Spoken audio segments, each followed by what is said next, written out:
Hello friends, পিয়ার blog and রেসিপিতে তোমাদের সবাইকে স্বাগত জানাই। আজ আমি তোমাদের সঙ্গে শেয়ার করব মাটনের একটা রেসিপি।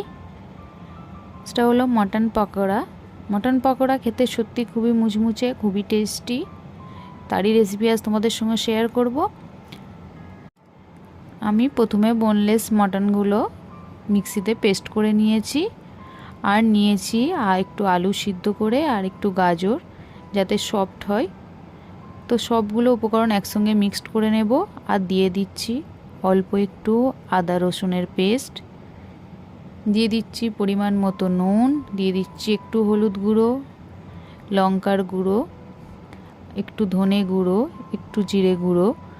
সবগুলো উপকরণ দিয়ে একসঙ্গে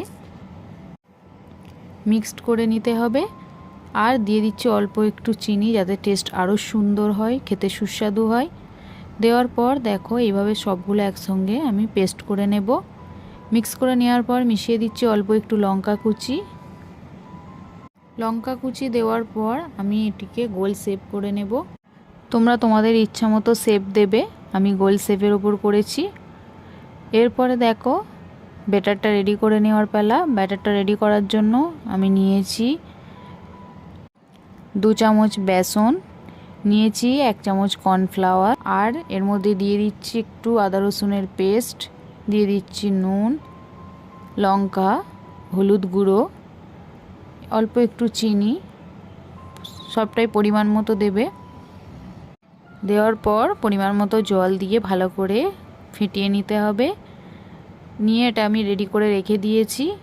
অন্যদিকে আমার গোল শেপ করে রাখা মাটনের পকোড়াগুলো আমি হালকা একটু তেলের মধ্যে এপিটোপিট ভেজে নিচ্ছি।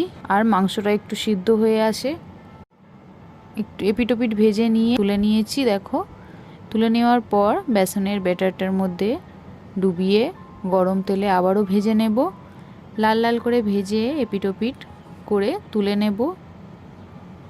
তুলে নেওয়ার পর দেখো দেখতে খুবই সুন্দর হয়েছে, খেতেও খুব মুচমুচে। টমেটো সস দিয়ে গরম গরম খেতে খুবই ভালো লাগে।